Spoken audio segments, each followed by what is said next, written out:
الحمد لله رب العالمين نحمده ونستعينه ونستغفره ونعوذ بالله من شرور أنفسنا من يهد الله فلا مضل له ومن يضلل فلا هادي له وأشهد أن لا إله إلا الله وحده لا شريك له وأشهد أن محمدا عبده ورسوله أرسله بالحق بشيرا بين يدي الساعة من يطع الله تعالى ورسوله فقد رشد ومن يعصهما فإنه لا يضر إلا نفسه ولا يضر الله تعالى شيئا. اللهم صل على محمد وعلى آل محمد كما صليت على إبراهيم وعلى آل إبراهيم. اللهم بارك على محمد وعلى آل محمد كما باركت على إبراهيم وعلى آل إبراهيم إنك حميد مجيد. أما بعد إن أصدق الحديث كتاب الله وأحسن الهدي هدي محمد صلى الله عليه وسلم وشر الأمور محدثاتها وكل محدثة بدعة وكل بدعة ضلالة. أيها الإخوان أوصيكم وإياي أولا بتقوى الله. يا أيها الذين آمنوا اتقوا الله حق تقاته ولا تموتن إلا وأنتم مسلمون.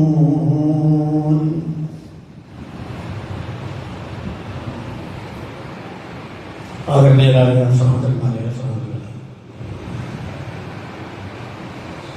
സൃഷ്ടാവും സംരക്ഷകരും പരിപാലകരുമായ അല്ലാഹുവിന്റെ നിയമനിർദ്ദേശങ്ങളും റസൂൽ സല്ലല്ലാഹു അലൈഹി വസല്ലമയുടെ ഉപദേശങ്ങളും ജീവിതത്തിന്റെ രഹസ്യവും പരസ്യവുമായ മേഖലകളിലൊക്കെ കാത്തു സൂക്ഷിച്ച് നല്ല മുത്തഖീങ്ങളായി കഴിയണം എന്നോട് നിങ്ങളോരോരുത്തരോടും പ്രശ്നത്തില്ല. അല്ലാഹു സുബ്ഹാനഹു വ തആല അവന്റെ യഥാർത്ഥ മുത്തഖീങ്ങളുടെ കൂട്ടത്തിൽ ഉൾപ്പെടുത്തിയ ഇത് നമ്മളെല്ലാ ആഴ്ചയും കേട്ടുകൊണ്ടിരിക്കുന്ന വർത്തമാനമാണ്.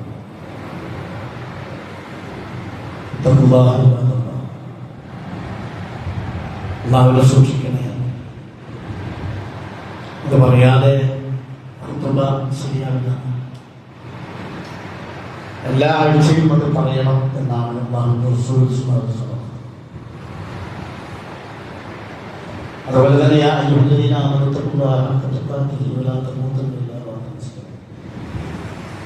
എല്ലാ ആഴ്ചയും നമ്മുടെ ആയത്തിൽ കേൾക്കാൻ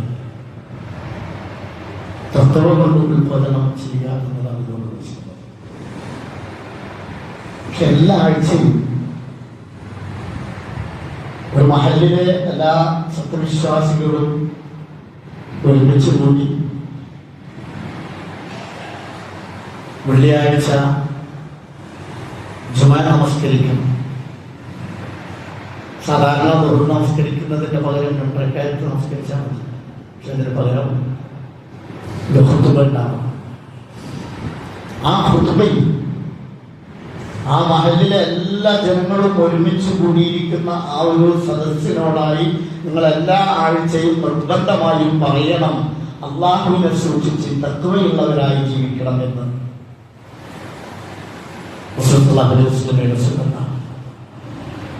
അപ്പൊ വല്ലാത്തൊരു പ്രാധാന്യമുള്ള വിഷയമല്ലേ ഈ തഖ്വ എന്നത്. നമ്മളെ ഒരു ചെറുതും കൂടി കേട്ട് മറ്റേ ചെറുതിലൂടെ അത് തള്ള എന്നൊരു വർത്താനാണോ അത്? തഖ്വയുള്ളവരാവുക. അതെപ്പോഴെങ്കിലും ഒന്ന് പറയണമെന്നല്ല, എല്ലാ ആഴ്ചയും പറയണം. അടിക്കടി സത്യവിശ്വാസികളോട് പറഞ്ഞുകൊണ്ടേയിരിക്കണം എന്നാ. അപ്പൊ വലിയ പ്രാധാന്യമുള്ള ഒരു വിഷയമാണ് പ്രിയപ്പെട്ടവരെ തഖ്വയുള്ളവരാവുക എന്നത്. സത്യവിശ്വാസികൾ ജീവിക്കേണ്ടത് തഖ്വയോടുകൂടിയായിരിക്കണം. എന്താ തഖ്വ? വളരെ സിമ്പിളായി ഞാനൊരു സംഭവം നിങ്ങളോട് പറഞ്ഞുതരാം, മനസ്സിലാക്കാം. തഖ്വ എന്താണ്? നമ്മൾ വിചാരിക്കുന്നതൊന്നല്ല തഖ്വ. നമ്മൾ പലതും വിചാരിക്കുന്നുണ്ട്. ചില ആളുകളെ കണ്ടാൽ നമ്മൾ പറയുമല്ലോ, അയാളെ എൻ്റെ ഓറെ കണ്ടോ ഒരു നല്ല തഖ്വനാടാണെന്ന് പറയാറുണ്ട്. അങ്ങനെ വേഷം കൊണ്ടോ രൂപം കൊണ്ടോ ഭാവം കൊണ്ടോ ഒന്നും മനസ്സിലാക്കേണ്ടുന്ന വിഷയമല്ല തഖ്വ. മഹാനായ ഉമർ ഇബ്നു ഖത്താബ് റളിയല്ലാഹു അൻഹു ഒരിക്കൽ ഉബയ്യ റളിയല്ലാഹു അൻഹുവിനോട് ചോദിച്ചു, ഉബയ്യ, എന്താ തഖ്വ എന്ന് പറഞ്ഞ? അവർക്ക് കേട്ട സംഭവമാണ്. വളരെ ലളിതമായി ഉബയ്യ റളിയല്ലാഹു അൻഹു അതിനൊരു മറുപടി കൊടുത്തിട്ടുണ്ട്. തഖ്വ എന്ന് പറഞ്ഞാൽ എന്താ? കല്ലും മുള്ളും നിറഞ്ഞ ഒരു വഴിയിലൂടെ നിങ്ങൾ സഞ്ചരിക്കുമ്പോൾ ഉപയോഗം കൊടുത്തൊരു മറുപടിയുടെ ആശയം ഇങ്ങനെയാണ്. കല്ലും മുള്ളും നിറഞ്ഞ ഒരു വഴിയിലൂടെ ഒരു ഇടവഴികൾ, ഇപ്പൊ ഇടവഴിയൊന്നുമില്ല, എന്നാലും ഒരു യാത്ര പോകുന്ന ഒരു സ്ഥലം കുണ്ടും കുഴിയുമുണ്ട്, ചളിയും ചേറുമുണ്ട്. അങ്ങനെയുള്ള ഒരു വഴിയിലൂടെ നിങ്ങൾ യാത്ര ചെയ്യുമ്പോൾ, നിങ്ങളിങ്ങനെ നടന്നു പോകുമ്പോൾ എന്താ ചെയ്യാ? കുറെ മുള്ളു അടച്ചോട്ടെ, കുറെ കല്ലുമ കുത്തിക്കോട്ടെ, കുറെ ചളിയായിക്കോട്ടെ, കുറെ കുണ്ടില് വീണോട്ടെ എന്നുള്ള ധാരണയിലല്ലല്ലോ ജീവിക്കുക, ഒരു യാത്ര ചെയ്യാം. പക്ഷെ നിങ്ങൾ ആ കല്ല് തട്ടാതെ, മുള്ളു തറയ്ക്കാതെ, ചെളിയാവാതെ, ചേറാകാതെ, കുണ്ടിൽ പതിക്കാതെ വളരെ ശ്രദ്ധിച്ച് ഓരോ സ്റ്റെപ്പും നിങ്ങൾ എടുത്തു വെച്ചാൽ നടന്നു പോവുക, അല്ലേ? അങ്ങനല്ലേ നമ്മൾ പോവുക? ഉപയോഗം പറയുക, ഇതാ തഖ്വ. ജീവിതമാകുന്ന വഴിത്താരയിലൂടെ നാം സഞ്ചരിക്കുമ്പോൾ ചെളി നിറഞ്ഞ ഒരുപാട് കുണ്ടുകൾ നിങ്ങൾക്ക് കാണാം, ഒരുപാട് കല്ലും കൊത്തറയും കാണാം, അതുപോലെ തന്നെ മുള്ള് നിറഞ്ഞു നിൽക്കുന്ന വഴിത്താരയ. അങ്ങനെ ഒരുപാട് പ്രശ്നങ്ങൾ നമ്മുടെ ഈ ജീവിതത്തിന്റെ വഴിത്താരയിൽ നമ്മളിങ്ങനെ യാത്ര ചെയ്യാമല്ലോ. ആ ജീവിത യാത്രയിൽ നമുക്ക് കാണാം. അത് പല രൂപത്തിലുമാണ്. എന്തൊക്കെയാണ് കാണുന്നത്? നമ്മൾ എന്തൊക്കെ തിന്മകളാണ് കണ്ടുകൊണ്ടിരിക്കുന്നത്? ഒരിടവഴിയിലൂടെ സഞ്ചരിക്കുമ്പോൾ മുള്ളു തറയ്ക്കാതെ നിങ്ങളുടെ കാലെടുത്ത് വെക്കുന്നത് പോലെ, ഒരു കല്ലിൽ നിങ്ങളുടെ കാലിൽ കുത്തിപ്പോകാതെ സൂക്ഷിച്ച് നിങ്ങൾ ഓരോ സ്റ്റെപ്പും വെക്കുന്നത് പോലെ, ആ വഴിയിൽ കാണുന്ന ചളിയിൽ നിങ്ങളുടെ കാല് വെച്ച് പോകാതെ നിങ്ങൾ എടുത്തു വെച്ച് നടക്കുന്നത് പോലെ, ആ അതിൽ പതിയിരിക്കുന്ന കുണ്ടിലേക്ക് നിങ്ങളുടെ കാല് വീണ് നിങ്ങളുടെ കാല് അടിമറഞ്ഞു പോകാതിരിക്കാൻ സൂക്ഷിച്ച് നിങ്ങൾ ഓരോ സ്റ്റെപ്പും വെക്കുന്നത് പോലെ, നിങ്ങളുടെ ജീവിതമാകുന്ന വഴിത്താരയിൽ നിറഞ്ഞു നിൽക്കുന്ന തിന്മകളാകുന്ന ഇത്തരം അവസ്ഥകളിൽ നിന്ന് ഒന്നും തന്നെ വന്നു പോകാതെ ജീവിതത്തെ സൂക്ഷിച്ച് ജീവിതത്തിന്റെ ഓരോ നിമിഷവും, ഓരോ മണിക്കൂറും, ഓരോ ദിവസവും, ഓരോ ആഴ്ചയുമാകുന്ന സ്റ്റെപ്പുകൾ എടുത്തു വെച്ച് നീങ്ങുന്നതിനെയാണ്, അങ്ങനെ ജീവിക്കുന്നതിനെയാണ് തഖ്വ എന്ന് പറയുന്നത്. എത്ര മനോഹരമായിട്ടാണ് ഉബയ്യ റളിയല്ലാഹു അൻഹു നോക്ക് വിശദീകരിച്ചു തന്നത്. വളരെ മനോഹരമായിട്ടാണ്. നിങ്ങൾ നോക്കുക, ഇതാണ് തഖ്വ. നമ്മുടെ സാമൂഹിക ജീവിതം എത്രമാത്രം അപകടകരമാണ്. ഏറ്റവും അവസാനമായി നാം കേട്ടത് എന്താ? കോഴിക്കോട് പുതുപ്പാടിയിലെ ഒരു മകൻ സ്വന്തം ഉമ്മയെ ക്യാൻസർ രോഗമായി ചികിത്സിക്കുന്ന ഒരു ഉമ്മയെ അതിനിഷ്ഠൂരമായി തൊട്ടടുത്തുള്ള വീട്ടിൽ നിന്നും തേങ്ങ പൊളിക്കാനെന്ന് പറഞ്ഞുകൊണ്ട് വാങ്ങിക്കൊണ്ടുവന്ന കൊടുവാള് കൊണ്ട് കൊത്തി നിഷ്ഠൂരമായി കൊല ചെയ്ത കേസ്, ആ സംഭവം ഒരു ഞെട്ടലോട് കൂടിയാണ് നമ്മളൊക്കെ കേട്ടത്. നഅൂദുബില്ലാ, അല്ലാഹു കാത്തുരക്ഷിക്കുമാറാവട്ടെ. എത്രയെത്ര സംഭവങ്ങൾ! ഇതൊരു ഒന്നാണോ? അത് കഴിഞ്ഞതിന്റെ പിറ്റേ ദിവസം തിരുവനന്തപുരത്ത് ഒരു പിതാവിനെ ലഹരി ബാധിച്ച ഒരു മകൻ ഉപദ്രവിച്ച് ആക്രമിച്ച് അയാൾ മരിച്ച സംഭവം നമ്മൾ കേൾക്കുകയുണ്ടായി. ഇങ്ങനെ എത്രയെത്ര സംഭവങ്ങൾ! 4 വയസ്സുകാരിയായ ഒരു കുട്ടിയെ പിതാവിന്റെ സുഹൃത്തുക്കൾ പീഡിപ്പിച്ച കഥകളുമായിട്ടാണ് ഒരു ദിവസത്തെ പത്രം ഇറങ്ങിയത്. ഒരു പെൺകുട്ടി ഗർഭം ധരിച്ചപ്പോൾ പരിശോധിച്ചപ്പോൾ സ്വന്തം സഹോദരനാണ് അതിന് ഉത്തരവാദി എന്ന വാർത്തയാണ് കഴിഞ്ഞ ദിവസം നമ്മൾ കേട്ടത്. ഒരു പ്രവാസിയായ സഹോദരൻ ഗൾഫിൽ ഒരുപാട് കാലം അധ്വാനിച്ചുണ്ടാക്കിയ സമ്പത്ത് മുഴുവൻ ഭാര്യയ്ക്കും മക്കൾക്കും അയച്ചു കൊടുത്ത് വീടും സ്ഥലവുമൊക്കെ അവരുടെ പേരിലാക്കി വാങ്ങി അങ്ങനെ അവസാനം ജീവിത സായാഹ്നത്തിൽ സന്തോഷത്തോടെ സമാധാനത്തോടെ വീട്ടിൽ വന്നുറങ്ങാമെന്ന് പറഞ്ഞ് തിരിച്ചു വിട്ടേന്നടിച്ചു വന്ന ആ പ്രവാസിയായ സഹോദരൻ ഇതൊരു ചണ്ടിയാണെന്ന് മനസ്സിലാക്കിയിട്ട് സ്വന്തം ഭാര്യയും മക്കളും വീട്ടിൽ നിന്ന് ഇറക്കി എന്നിട്ട് തെരുവിൽ നിന്ന് തന്റെ കയ്യിലുള്ള 7ഓളം 8ഓളം പാസ്പോർട്ടുകൾ എടുത്തു കാണിച്ചുകൊണ്ട് നിലവിളിക്കുന്ന രംഗം കഴിഞ്ഞ ദിവസം നമ്മൾ വായിച്ചതാ, കണ്ടതാ. എന്തല്ല പ്രിയപ്പെട്ടവരെ നമ്മൾ കേൾക്കുന്നത്? ഈ സമൂഹം എത്രമാത്രം തിന്മകൾ കൊണ്ട് നിറഞ്ഞാടുകയാ. ഈ തിന്മകൾ നിറഞ്ഞാടിയ ഈ സമൂഹത്തിൽ എങ്ങനെയാ ജീവിക്കുക എന്ന് ആശങ്കപ്പെടുന്നുണ്ടോ നമ്മൾ?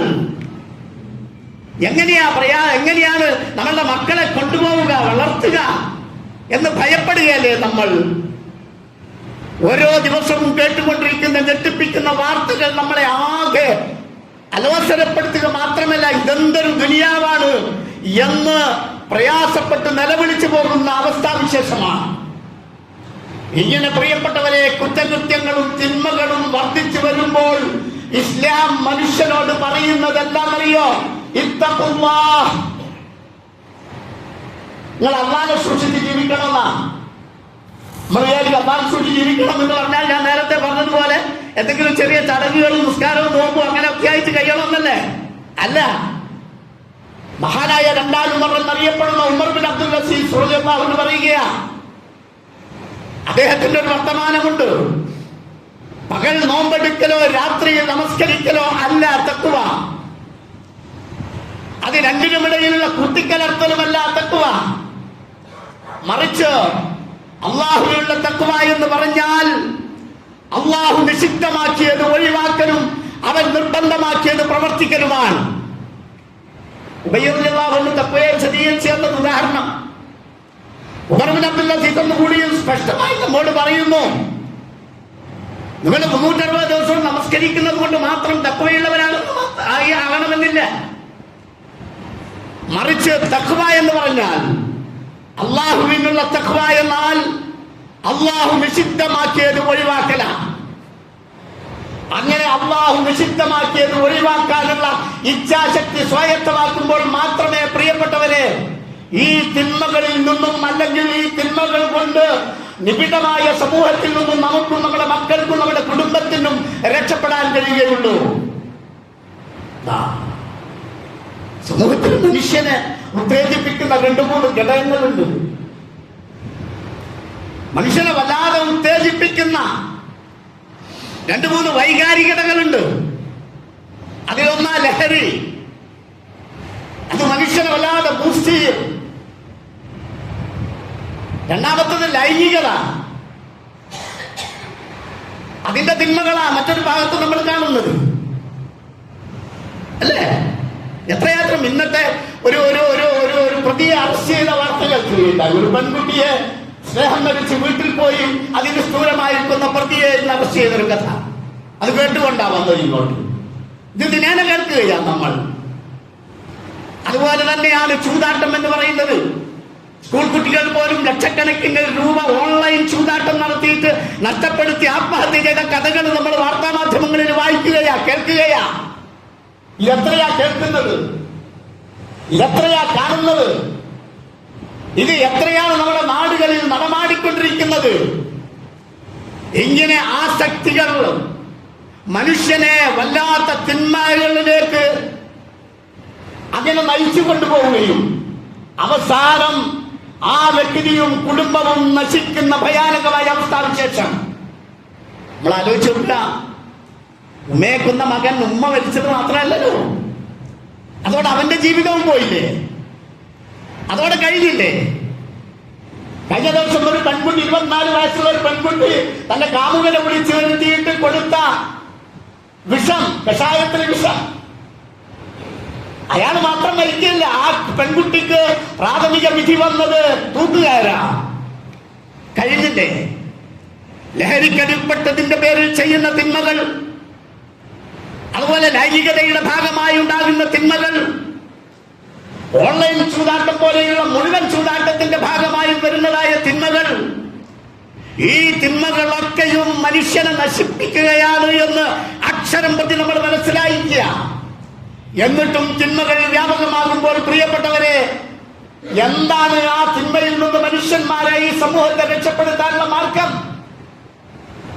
അതിൽ ഇസ്ലാം പറയുന്ന ഒരേ ഒരു മാർഗം എന്താണെന്നറിയോ? തഖ്വയാ. നിങ്ങൾ തഖ്വയുള്ളവരാവുക. എല്ലാ ആഴ്ചയിലും ഇത് കേട്ടത് പോവുകയല്ല. നമ്മൾ ഓരോ ആഴ്ചയും തഖ്വയെ സംബന്ധിച്ചുള്ള വസിയ്യത്ത് കേൾക്കുമ്പോൾ പ്രിയപ്പെട്ടവരെ, എന്നിൽ ആ തഖ്വയുണ്ടോ?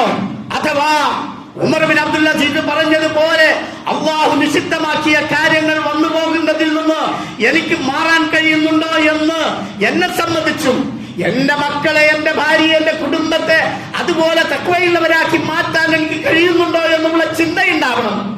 ഓരോ ആഴ്ചയും തഖ്വയുടെ ഓരോ സ്റ്റെപ്പും നമ്മൾ ഉയർത്തണം. എല്ലാം രക്ഷപ്പെടൂ. അല്ല, നമ്മളീ നിലവിളിച്ചിട്ട് കാര്യമില്ല. നമ്മൾ നിലവിളിക്കുക കൂട്ടക്കരച്ചില. എന്ത് കൂട്ടക്കരച്ചിൽ നടത്തിയിട്ടെന്താ? കൃത്യമായ യഥാർത്ഥമായ പ്രതിവിധി ഉണ്ടാവണം. മുസ്ലിം ഉമ്മത്തിന്റെ വീടുകളിലോ ഇത്തരം വാർത്തകൾ, ഞെട്ടിപ്പിക്കുന്ന വാർത്തകൾ ഉണ്ടാവരുത്. അതുണ്ടാവാതിരിക്കാനുള്ള മുൻകരുതലുകൾ നമ്മൾ ചെയ്യണം. എത്ര വ്യാപകമായിട്ടാണ് വന്നുകൊണ്ടിരിക്കുന്നത്. നിങ്ങൾ നോക്ക്, 2025 ഇന്ന് ജനുവരി 24 അല്ലേ? 24 ദിവസമായിട്ടേ ഉള്ളൂ ഈ വർഷം പറഞ്ഞിട്ട്. ഈ വർഷം പിറന്ന ഈ 24 ദിവസത്തിന്റെ ഉള്ളില് 4 കേസുകളിലായി 6 കൊലപാതകങ്ങൾ ലഹരിയുടെ മാത്രം ഭാഗമായി നടന്നില്ലേ? ജനുവരി 1 നമ്മൾ കേട്ട എന്താ? ഒരു പയ്യൻ വഴിയിലിരിക്കുന്ന ഒരു കക്ഷിയോട് നീ എന്താണ് പുതുവർഷാശത്തെ നേടാത്തത് എന്ന് പറഞ്ഞ് നിഷ്ഠൂരമായി മർദ്ദിച്ചെന്ന് കൊന്നുകളഞ്ഞ വാർത്ത വായിച്ചില്ലേ? അത് കേട്ട് അത് മറയ്ക്കുന്നതിന്റെ മുന്നേ തന്നെ എറണാകുളം ചേന്നമംഗലം അയൽക്കാരായ വേണു, ഉഷ, വിനിഷ അല്ലേ, 3 ആളുകളെ കൊന്നത് വെറുതെ. അവൻ അറസ്റ്റ് ചെയ്തപ്പോൾ അവൻ ലഹരിക്കടിമയാണ് അല്ലേ? കോഴിക്കോട് പുതുപ്പാടിയിലെ സുബൈദയുടെ ദാരുണമായ അന്ത്യം. 20-ാം തീയതി തിരുവനന്തപുരം കിളിമാനൂർ ഹരികുമാർ എന്ന ആളുടെ മകൻ, അയാളെ നിഷ്ഠൂരമായി മദ്യപിച്ച് കൊന്നുകളഞ്ഞ കഥ. 4 കേസായി, 6 കൊലപാതകമായി. ദിവസത്തിരിയായി 24.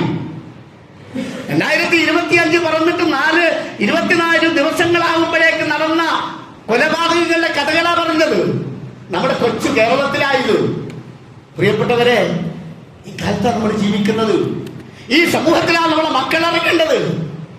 ഈ സമൂഹത്തിലാണ് നമ്മളെ മക്കളെ വളർത്തേണ്ടത്. എന്താ ചെയ്യാ? അതാണ് യാ അയ്യുഹല്ലദീന ആമനു തഖുല്ലാഹ്. അല്ലാഹു സൂക്ഷിക്കും മക്കളെ, അല്ലാഹു സൂക്ഷിച്ച് ജീവിക്കും. ഒരു തിന്മയും നമുക്ക് ചെയ്യാൻ പാടില്ല. കാരണം അത് അല്ലാഹു വിലക്കിയതാണ്. എല്ലാ ആസ്വാദനങ്ങൾക്കും അനുഭൂതികൾക്കും അല്ലാഹു കോടാനുകോടി വർഷം നീണ്ടു നിൽക്കുന്ന ഒരു ലോകം നമുക്ക് തന്നിട്ടുണ്ട്, ഒരു ജീവിതം തന്നിട്ടുണ്ട്. ആ ജീവിതത്തിലേക്ക് പോവാ. ഇല്ലെങ്കിൽ ദുനിയാവുമില്ല, ആഖിറവുമില്ല. ദുനിയാവുണ്ടാവോ നമുക്ക്? എല്ലാ തിന്മകളും നടക്കുന്നത് എങ്ങനെയാ? ഇജ്തനിബുൽ ഖംറ ഫഇന്നഹാ ഉമ്മുൽ ഖബായിസ്. അല്ലാഹു റസൂൽ പറയാ, മനുഷ്യരെ നിങ്ങൾ ഇത് ഒഴിവാക്ക്, ഖംറ ഒഴിവാക്ക്. അത് എല്ലാ തിന്മകളിലെയും മാതാവാണ്. മിഫ്താഹുൽ ഖബായിസ് വേറൊരു സ്ഥലത്ത് പറയുന്നുണ്ട്. എല്ലാ തിന്മകളുടെയും താക്കോല. മദ്യപിച്ചവെന്ത് സ്വഭാവം. ഖംറുന ഈ ലഹരിക്ക് കൊടുത്ത പേര് എന്താ? ഖംറു എന്ന് പറഞ്ഞാൽ ഹിമാർ. ഹിമാർ എന്ന് പറഞ്ഞാൽ എന്താ പറയുന്നത്? നമ്മളെ പെൺകുട്ടികള്, പെണ്ണുങ്ങളൊക്കെ, സ്ത്രീകള് തലമറയ്ക്കാൻ ഉപയോഗിക്കുന്ന സാധനത്തിനാ പറയുക. തത്വത്തിൽ ഹിമാർ എന്ന് പറയും. തല മറിക്കുക, മറിച്ചേരിയ അല്ലേ? അതാ മാ ഖാമൽ ലഖൽ. അതാണ് മാ ഖാമറൽ ലഖൽ. നമ്മുടെ ബുദ്ധിയെ മറച്ചു കളയുന്ന സാധന അത്. നമുക്ക് അപ്പൊ നല്ല ബുദ്ധി തന്നിട്ടുണ്ട്, നല്ല ചിന്ത, വിശേഷ ബുദ്ധി. ഇതുകൊണ്ടാണ് നമ്മൾ വായിക്കുന്നത്, ഇതുകൊണ്ടാണ് നമ്മൾ പഠിക്കുന്നത്, ഇതുകൊണ്ടാണ് നമ്മൾ വളരുന്നത്, വികസിക്കുന്നത്. നമ്മുടെ ജീവിതത്തെ നല്ല രൂപത്തിൽ ക്രിയാത്മകമായി കൊണ്ടുപോകാൻ കഴിയുന്നത് നമ്മുടെ ഈ ചിന്ത കൊണ്ടാ. അല്ല കഴിഞ്ഞ ഈ ബുദ്ധി കൊണ്ടാ. ഈ ബുദ്ധിയെ മറക്കുകയാ നമ്മള്. എന്നിട്ടോ അങ്ങനെ ഒരുത്തൻ ബുദ്ധിയെ മറിച്ചാൽ മൻ ശരിബഹാ വഖഅല ഉമ്മിഹി വഖാലതിഹി വഅമ്മതിഹി. അല്ലാഹുവിന്റെ റസൂൽ സല്ലല്ലാഹു അലൈഹി വസല്ലം പറഞ്ഞത് എത്രമാത്രം ഹക്കായിട്ടാണ് പുലരുന്നത്. അവന്റെ ഉമ്മയുടെ വാപ്പയുടെ സഹോദരിമാരെ വേക്കുന്നതിന് പോലെ സമാനമാണത്. ഇപ്പൊ നമുക്ക് പറയാ കൊല്ലുന്നത് പോലെ അല്ലേ. അള്ളാഹു കാത്തു രക്ഷിക്കുമാറാവട്ടെ. അബൂദർദാഹുവിനെ വിളിച്ച റസൂൽ പറയാ, അബൂദർദായെ നീ വളരെ ശ്രദ്ധിക്കണം. 3 കാര്യമാ പറഞ്ഞത്. ഒന്ന്, ലാ തുശ്രിക് ബില്ലാഹി ശൈഅ. നീ ഒന്നിനോടും അള്ളാഹുവിനെ പങ്കുചേർക്കരുത്, അള്ളാഹുവിനോട് ഒന്നിനെയും പങ്കുചേർക്കരുത്. അള്ളാഹ് അതാദ്യം അംഗീകരിക്ക്. ഒന്നിനെയും പങ്കുചേർക്കരുത്. എത്രത്തോളം നീ ഛേദിക്കപ്പെട്ടാലും നീ കരിക്കപ്പെട്ടാലും, അതാ ഇബ്രാഹിം നബി അലൈഹിസ്സലാം തീക്കുണ്ടാരത്തിൽ കരിക്കപ്പെട്ടാലും ലാ ഇലാഹ ഇല്ലല്ലാഹ് എന്ന് പറഞ്ഞത്. അവിടുന്ന് അള്ളാഹു രക്ഷിച്ചത്. അള്ളാഹുവിന്റെ നമ്മളുടെ കൂടെ ഇൻഷാ അല്ലാഹ്. ഏതൊരവസ്ഥയിലും അള്ളാഹുവിനോട് നീ പങ്കുചേർക്കരുത്. രണ്ടാമത് പറയുന്നു, കാരണം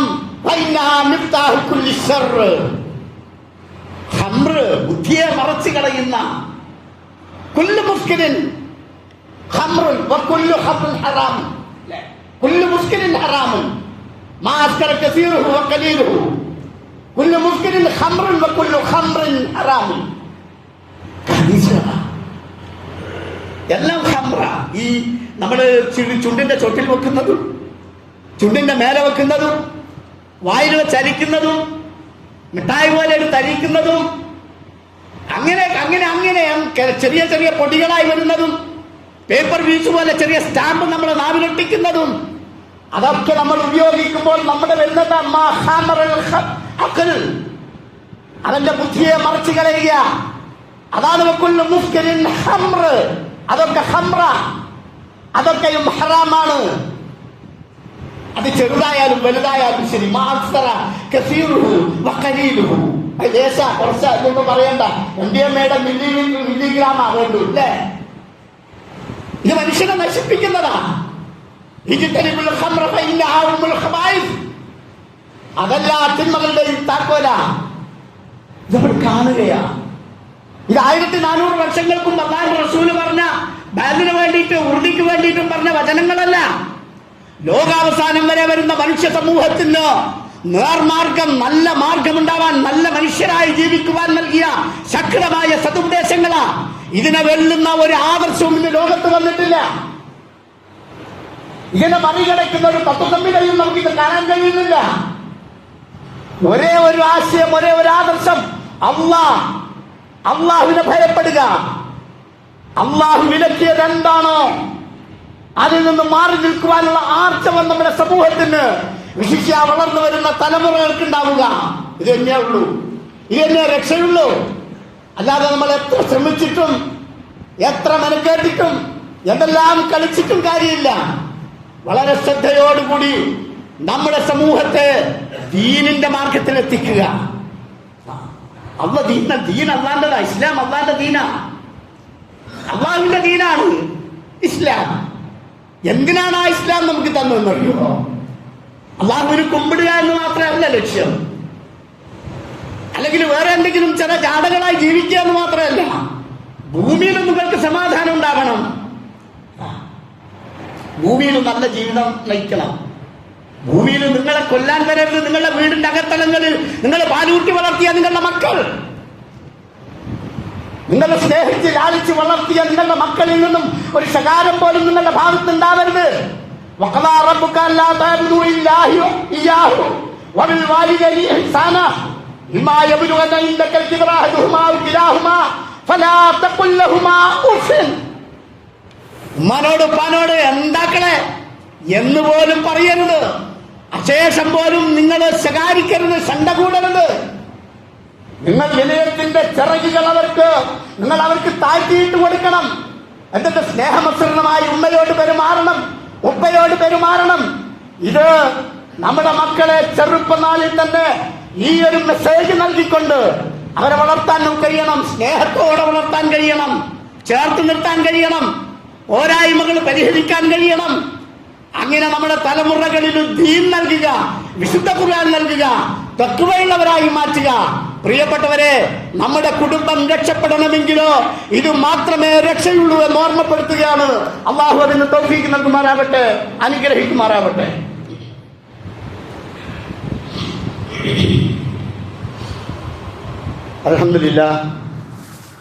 അൽഹംദുലില്ലാഹി റബ്ബിൽ ആലമീൻ വസ്സലാത്തു വസ്സലാമു അലാ റസൂലിഹിൽ അമീൻ വഅലാ ആലിഹി വഅസ്ഹാബിഹി അജ്മഈൻ. യാ അയ്യുഹല്ലദീന ആമനൂ തഖുല്ലാഹ ഹഖ്ക തുഖാതിഹി വലാ തമൂതുന്ന ഇല്ലാ വഅൻതും മുസ്ലിമൂൻ. സഹോദരന്മാരെ, സഹോദരികളെ, ഒരിക്കൽ കൂടി അല്ലാഹുവിനെ സൂക്ഷിച്ച് നല്ല തഖ്വയുള്ളവരായി കഴിയണമെന്ന് ഞാൻ മനസ്സിലാക്കുകയും നിങ്ങളെ ഓർമ്മപ്പെടുത്തുകയും ചെയ്യാം. സോഷ്യൽ മീഡിയയിൽ ഇന്ന് വൈറലായ മറ്റൊരു സംഭവമാണ്. ഒരു +1 വിദ്യാർത്ഥി തൻ്റെ ഗുരുനാഥനോട്, അധ്യാപകനോട് കയർത്ത് പറഞ്ഞുകൊണ്ടുള്ള വർത്തമാനം, തട്ടിക്കളയും എന്ന് തട്ടിക്കയറി പറഞ്ഞ വർത്തമാനം. അതിങ്ങനെ വൈറലായി കാണുമ്പോൾ, ആദ്യം തന്നെ കാണുമ്പോൾ എനിക്ക് തോന്നിയൊരവസ്ഥയുണ്ട്, ഒരു മാനസികാവസ്ഥ. നിങ്ങൾക്ക് എന്താണ് തോന്നിയെന്ന് എനിക്കറിയില്ല. ഇതിങ്ങനെ സോഷ്യൽ മീഡിയയിൽ വേണ്ടിയിരുന്നു, അധ്യാപകൻ അങ്ങനെ ചെയ്യേണ്ടിയിരുന്നോ എന്ന ഈ വിഷയം ചർച്ച ചെയ്യുമ്പോൾ രണ്ട് കാര്യം നമ്മൾ മനസ്സിലാക്കേണ്ടത്. ഒന്ന്, കുട്ടികൾ എപ്പോഴും സ്നേഹത്തോടെ അവരുടെ മാതാപിതാക്കന്മാരെയും അധ്യാപകന്മാരെയും കാണുകയും പെരുമാറുകയും ചെയ്യണമെന്ന സന്ദേശം കുട്ടികൾക്കുണ്ടാവണം. അതിനെതിരായി വരുന്നത് ശരിയല്ല എന്നവരെ ബോധ്യപ്പെടുത്തണം, ശരിയാണ്. പക്ഷെ അതോടൊപ്പം ഒരു തിന്മയെ തിന്മ കൊണ്ട് നേരിടാമോ? ഏതൊരു മൊബൈൽ പിടിച്ചു വെച്ചിട്ടാണോ ആ അധ്യാപകൻ അവനെ വിളിച്ച് റൂമിൽ വരുത്തിയിട്ട് ശകാരിച്ചത്, അതേ മൊബൈൽ ഉപയോഗിച്ച് മറ്റൊരാൾ അവർ തിന്മ ചെയ്യുകയാണ്. അത് പിടിച്ചിട്ട് ലോകത്ത് മുഴുവൻ ഇങ്ങനെ പറയുക. റളിയല്ലാഹുവിന്റെ ഭരണകാലഘട്ടത്തിൽ വിദേശത്ത് നിന്നൊരു മനുഷ്യനുണ്ടായിരുന്നു. ആ മനുഷ്യൻ ഇങ്ങനെ വീട്ടിൽ കഴിയും, പള്ളിയിൽ വരും, എപ്പോഴും വരും. പക്ഷെ ആരോ പറഞ്ഞു റളിയല്ലാഹുവിനോട്, അദ്ദേഹത്തിൻ്റെ സ്വഭാവമുണ്ട്, പള്ളിയിലൊക്കെ വരും, സ്കരിയൊക്കെ ചെയ്യും. പക്ഷേ ഇപ്പം മദ്യപിക്കുന്ന ആളാണ്. റളിയല്ലാഹുവിനെ മനസ്സിലാക്കി. റളിയല്ലാഹുവിനു പക്ഷെ അയാളല്ലാതെ പള്ളിയിൽ വരും, ഒന്നും കേട്ടവറാക്കിയില്ല. ഒരു ദിവസം ആ വീട്ടിൻ്റെ മുറ്റത്തുകൂടെ നടന്നു പോവുകയാണ് റളിയല്ലാഹുവിനു. റളിയല്ലാഹുവിന് നേരിട്ടിത് കണ്ടു, ഇദ്ദേഹം മദ്യപിക്കുന്നത്. ഇദ്ദേഹവും കണ്ടു റളിയല്ലാഹുവിനെ, ഖലീഫയാണ് അല്ലേ. റളിയല്ലാഹുവിന് പോയി, ഒന്നും ചെയ്തില്ല. പിന്നെ കുറച്ച് ദിവസം അദ്ദേഹം പള്ളിയിൽ വന്നില്ല, കാരണം ഉമർ തന്നെ ചെയ്യുക. എന്താണ് ഖലീഫ എന്നെ ചെയ്യുക? ആ ഭയപ്പാടില്ല. അങ്ങനെ കുറച്ച് കഴിഞ്ഞ് അതെല്ലാം മറന്നിട്ടുണ്ടാവുമെന്ന് കരുതി ഒരു ദിവസം പള്ളിയിൽ വന്നു. റളിയല്ലാഹു ഇമാമായി നിന്ന് നമസ്കരിച്ചു. തെരഞ്ഞുനോക്കി ഇയാളുണ്ട് അവിടെ. അങ്ങനെ എന്ത് ചെയ്തു? ഇളന്ന് വിളിച്ചു, മാടി വിളിച്ചിട്ട് എടുത്ത് വെച്ച് പറഞ്ഞു. ഇയാളാകെ പേടിച്ചു പോയി. എന്താണ് റളിയല്ലാഹു ചെയ്യാൻ പോകുന്നത്? ഞാൻ മദ്യപിക്കുന്നത് റളിയല്ലാഹു കണ്ടതാണ്. റളിയല്ലാഹു അദ്ദേഹത്തെ പിടിച്ച് അടുത്ത് വെത്തി ചവിട്ടിൽ പറഞ്ഞു, മദ്യപിച്ചത് ഞാൻ കണ്ടിട്ടുണ്ട് കേട്ടോ, പക്ഷെ ഞാൻ ആരോടും പറഞ്ഞിട്ടില്ല. കേട്ടപ്പോൾ അദ്ദേഹത്തിന് സമാധാനമാണ്. അദ്ദേഹത്തിൻ്റെ തിന്മ എത്ര വേഗമാണ് അദ്ദേഹത്തിൽ നിന്ന് പോയത് നോക്കുന്നത്. ചേർത്ത് നിർത്തിക്കൊണ്ടായിരിക്കണം തിന്മകൾക്ക് എതിരെ നമ്മുടെ വളർന്നു വരുന്ന തലമുറയെയും സമൂഹത്തെയും വളർത്താം. അപ്പൊ തിന്മകൾ ഒരു തിന്മ ഒരു കുട്ടിയുടെ ഭാഗത്ത് നിന്ന് വന്നു പോയാൽ അതിനെ നമ്മൾ തന്നെ വളരെ സുതാര്യമായി കൈകാര്യം ചെയ്യണം.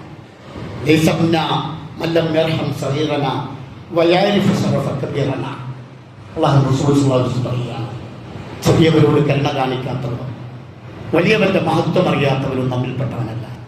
ചെറിയ കുട്ടികളോട് കരുണ കാണിക്കാൻ നമുക്ക് കഴിയണം. ചിലപ്പോൾ ചില കുട്ടികൾ വികൃതിയുള്ളവരായിരിക്കും. 4 വിഭാഗം കുട്ടികളെ നമ്മൾ ശ്രദ്ധിക്കണം. അവരോട് കൂടുതൽ കരുതൽ വേണം, കൂടുതൽ ശ്രദ്ധ അവരിൽ വേണം. അവരെ അകറ്റാനല്ല, അവരതിൽ നിന്ന് അകറ്റി അവരെ നമ്മിലേക്ക് അടുപ്പിക്കാൻ. ഒന്നാമതായി കൂടുതൽ വികൃതിയുള്ള കുട്ടികൾ, അത് ADHD എന്ന് പറയുന്ന ഒരു രോഗാവസ്ഥയാണ് എന്നാണ് പറയുന്നത്. രണ്ടാമത്തത് കുറ്റകൃത്യവാസനയുള്ളവർ, ചെറുപ്പത്തിൽ തന്നെ അത്യാവശ്യം മോഷണവും കളവ് പറയലും ഉപദ്രവിക്കലും ഒക്കെ ഉണ്ടാകും. ഇത്തരം കുട്ടികൾ ചെറിയ കുട്ടികളാകുമ്പോൾ തന്നെ അത് കണ്ടാൽ അത്തരം കുട്ടികളുടെ കൗമാരം ആയി വന്നാൽ അവർ ലഹരിക്ക് അടിമപ്പെടാൻ സാധ്യതയുണ്ട് എന്ന് മനസ്സിലാക്കണം. മൂന്നാമത്തത് മാതാപിതാക്കളുമായി നല്ല ബന്ധമില്ലാത്തവർ, ഉമ്മാനോടുപ്പാനോട് ബന്ധമില്ല, ഒരു ഡിസ്റ്റൻസ് കീപ്പ് ചെയ്ത് ഇങ്ങനെ പോവുക അല്ലേ, വലിയ ബന്ധമൊന്നുമില്ലാത്ത ആളുകൾ. നാലാമത്തത് അന്തർമുഖരായ മക്കൾ. ഈ 4 മക്കളെ നമ്മൾ പ്രത്യേകം ശ്രദ്ധിക്കണം. നമ്മുടെ വീടുകളിലൊക്കെ ഉണ്ടാകും. അത്തരം കുട്ടികളെ പ്രത്യേകമായി ശ്രദ്ധിച്ചുകൊണ്ട് അവരെ സ്നേഹത്തോടെ ചേർത്ത് പിടിക്കാൻ കഴിയണം. അന്തർമുഖനായ ഒരു കുഞ്ഞിനെ ഏറ്റവും നല്ല ഒരു എന്താണ് സംസാര ശേഷിയൊക്കെ നമ്മൾ എപ്പോഴും മിങ്കിൾ ചെയ്യാൻ പറ്റുന്ന രൂപത്തിലുള്ള ഒരു മോനാക്കി വളർത്തിക്കൊണ്ടുവരാൻ എന്തൊക്കെ ഹിക്മത്ത് പ്രയോഗിക്കണമോ ചെയ്യണം. മാതാപിതാക്കളുമായി അകന്നകന്നാണ് കഴിയുന്നതെങ്കിൽ ആ കുട്ടിയെ കൂടുതൽ അടുപ്പം നമ്മൾ അങ്ങോട്ട് കാണിക്കണം. തീന്മേശകളിൽ വട്ടം ഇരിക്കാൻ കഴിയണം. നമ്മുടെ കുട്ടികളെ നമ്മൾ ഒന്നിച്ച് ഭക്ഷണം കഴിക്കുക, അവർക്ക് ഇഷ്ട വിഭവങ്ങൾ വാങ്ങിച്ചു കൊടുക്കും. കുറച്ച് ദിവസം അങ്ങനെ അവർ വരും. എനിക്ക് ഇഷ്ടമുള്ള ഒരു സാധനം കൊണ്ടുവന്നിട്ടുണ്ട്, നീ വാ എന്ന് പറഞ്ഞ് ആ മകനെ ആ മകളെ വിളിച്ച് നമ്മുടെ മേശയ്ക്ക് നമ്മൾ ഭക്ഷണം കഴിക്കുമ്പോൾ അവനെ ഇരുത്താൻ കഴിയുക. അവനെ ഇരുത്തിയിട്ട് അവന് ഇഷ്ടമുള്ള ആ വിഭവം എടുത്ത് അവന് കൊടുത്ത് സന്തോഷത്തോടെ എന്നിട്ട് നമ്മുടെ കൂടെ ഭക്ഷണം കഴിക്കാനുള്ള ശീലമുണ്ടാക്കുക. നാമുമായി മിങ്കിൾ ചെയ്യുക, നാമുമായി കൂടുതൽ ഇടപഴകാൻ ശ്രദ്ധിക്കുക. ഓനങ്ങനെയാണ്, ഓനത്ര ഓനൊന്ന് റൂപ്പു എന്ന് പറയരുത് നമ്മൾ. അവൻ നമ്മുടെ റൂമിലേക്ക് വരുന്ന, നാം അവൻ്റെ റൂമിലേക്ക് പോകുന്ന, നാമുമായി എപ്പോഴും ബന്ധപ്പെടുന്ന, നാമുമായി എപ്പോഴും സംസാരിക്കുന്ന, ഹൃദയം തുറന്ന് പറയുന്ന, സ്കൂളിലെ കാര്യങ്ങൾ നമ്മോട് വന്ന് പറയുന്ന മകളായിരിക്കണം. ക്യാമ്പസുകളിലെ കാര്യങ്ങളും വിഷയങ്ങളും കൂട്ടുകാരുടെ പ്രശ്നങ്ങളും നമ്മോട് പറയുന്ന മകനായിരിക്കണം. അവനോട് ചോദിച്ചറിയുവാൻ, അവൻ ഇഷ്ടപ്പെടുന്ന രൂപത്തിൽ ചോദിച്ചറിയാൻ നമുക്ക് കഴിയണം. അങ്ങനെയാണെങ്കിൽ മാത്രമേ ആ കുട്ടികൾ രക്ഷപ്പെടൂ. ഇനി ഒന്നിനും ചെയ്യുന്നില്ലെങ്കിൽ നമ്മളടക്കം ഒരു കൗൺസിലർക്ക് പോയിക്കളാം. നല്ല കൗൺസിലിംഗ് അത് നമ്മളും പോകണം. ആദ്യം ബാക്കിയൊക്കെ ആദ്യം പോകണം, മക്കളും പോകണം. എന്നിട്ട് ഒരു കൗൺസിലിന് വിധേയമാക്കിയെങ്കിലും താമസിപ്പിക്കുക. നമ്മുടെ മക്കൾ പോകും. മൊബൈൽ കൊടുക്കാത്തതിൻ്റെ പേരിൽ 14 വയസ്സുള്ള ഒരു മോൻ സ്വന്തം ഉമ്മയുടെ കഴുത്തിന് വെട്ടിയത് ഇവിടെയാണ്, നമ്മുടെ അപ്പുറം തന്നെ അല്ലേ?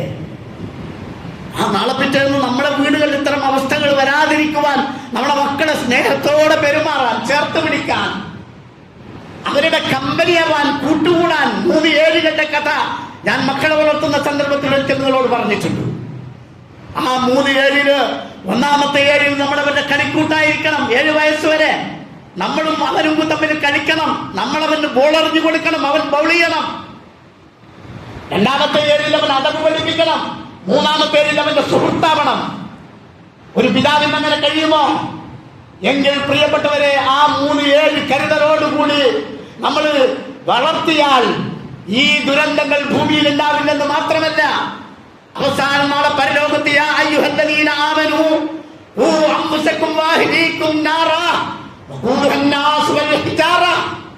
ആ നരകമുണ്ടല്ലോ, മനുഷ്യരാലും കല്ലിനാലും കത്തിക്കപ്പെടുന്ന വമ്പിച്ച നരകാഗ്നി. ആ നരകാഗ്നിയിൽ നിങ്ങളുടെ മക്കളും നിങ്ങളും പോകുന്നതിനെ, നിങ്ങളുടെ കുടുംബം കരിഞ്ഞെരിയുന്നതിനെ തൊട്ട് നിങ്ങൾ സൂക്ഷിക്കണേ. സത്യവിശ്വാസികളെ വിളിച്ചമ്മ പറയുക. അതിന് വേണ്ടത് പ്രിയപ്പെട്ടവരെ, എല്ലാ ആഴ്ചയും നമ്മൾ കേൾക്കുന്ന യാ അയ്യുഹല്ലദീന ആമനൂ, ഓ സത്യവിശ്വാസികളെ, ഇത്തഖുല്ലാഹ്, നിങ്ങൾ അല്ലാഹുവിനെ സൂക്ഷിക്കണേ. അല്ലാഹുവിന്റെ നിയമങ്ങളും നിർദ്ദേശങ്ങളും ജീവിതത്തിൽ പകർത്ത്. അത് മനോഹരമായ ഒരു കാഴ്ചപ്പാടാണ്, ഒരു ആദർശമാണ്, മനോഹരമായ ഒരു ആശയമാണ്. നമ്മുടെ ജീവിതത്തിൽ സമ്പൽ സമൃദ്ധി ഉണ്ടാകുന്നതാണ്, സന്തോഷം പെയ്തിറങ്ങുന്നതാണ്, സമാധാനവും ശാന്തിയും നിറഞ്ഞാടുന്നതാണ്. ആ തത്വാബോധത്തോടു കൂടി ജീവിക്കുന്ന സജ്ജനങ്ങളായി മാറാൻ പ്രിയപ്പെട്ടവരെ നമ്മൾ ശ്രദ്ധിക്കുക. നമ്മളെ മക്കളെ മാറ്റുക. അള്ളാഹു അനുഗ്രഹിക്കുമാറാവട്ടെ, തൗഫീഖ് നൽകുമാറാവട്ടെ. എല്ലാ പാപങ്ങളും അള്ളാഹു പുറത്തു തരുമാറാവട്ടെ, മാഫാത്ത് തരുമാറാവട്ടെ. നമ്മുടെ ജീവിതത്തിൽ, നമ്മുടെ കുടുംബത്തിൽ, നമ്മുടെ മക്കളിലൊക്കെ വന്നുപോയ എല്ലാ പോരായ്മകളും പരിഹരിക്കാൻ അള്ളാഹു തൗഫീഖ് നൽകുമാറാവട്ടെ. നന്മ നിറഞ്ഞൊരു ജീവിതം നയിക്കുന്ന സാമൂഹിക ക്രമം രൂപപ്പെടുത്താൻ, നമ്മുടെ കുടുംബത്തിൽ നിന്നും തുടക്കം കുറിക്കാൻ അള്ളാഹു തൗഫീഖ് നൽകി അനുഗ്രഹിക്കുമാറാവട്ടെ. നമ്മുടെ വീട്ടിലും കുടുംബത്തിലും സമൂഹത്തിലും ശാന്തിയും സമാധാനവും സ്വസ്ഥതയും നൽകി അനുഗ്രഹിക്കുമാറാവട്ടെ. വളർന്നു വരുന്ന തലമുറയ്ക്ക് കൃത്യമായ ദിശാബോധം നൽകുന്ന, അള്ളാഹുവിന്റെ ദീൻ ഉൾക്കൊള്ളുന്ന ഒരു സമൂഹമാക്കി വളർത്തുവാൻ ആവശ്യമായ അന്തരീക്ഷം ഉണ്ടാക്കാൻ അള്ളാഹു തൗഫീഖ് നൽകി അനുഗ്രഹിക്കുമാറാവട്ടെ. എല്ലാ പാപങ്ങളും അള്ളാഹു പുറത്തു തരുമാറാവട്ടെ. നമ്മൾ ഇത് മരിച്ചുപോയ നമ്മുടെ മാതാപിതാക്കന്മാർ, ഇഷ്ടജനങ്ങൾ, ബന്ധുജനങ്ങൾ, തൊട്ടടുത്ത ദിവസങ്ങളിലായി മരിച്ചുപോയ നമ്മുടെ ഒന്നിരായ നേതാക്കന്മാർ, അതുപോലെ തന്നെ ദുആ കൊണ്ട് വസീയത്ത് ചെയ്ത ഒരുപാട് കുടുംബക്കാരായി വസീയത്ത് ചെയ്യപ്പെട്ട ഒരുപാട് സഹോദരിമാർ, ഒരുപാട് സഹോദരന്മാർ, അള്ളാഹുവേ, അവരുടെയൊക്കെ പാപങ്ങൾ നീ പുറത്തു കൊടുക്കണമേ അള്ളാഹ്. അവർക്ക് മഗ്ഫിറത്തും റഹ്മത്തും നൽകണമേ അള്ളാഹ്. ഖബറിടം വിശാലമാക്കി കൊടുക്കണമേ അള്ളാഹ്. അവരെയും ഞങ്ങളെയും ജന്നാത്തുൽ ഫിർദൗസിൽ ഒരുമിച്ച് കൂട്ടി അനുഗ്രഹിക്കണമേ അള്ളാഹ്. സന്തോഷവും കൺകുളിർമയുള്ള മക്കളും ഇണകളുമാക്കി ഞങ്ങളുടെ ഇണകളെയും മക്കളെയും മാറ്റി അനുഗ്രഹിക്കണമേ അള്ളാഹ്.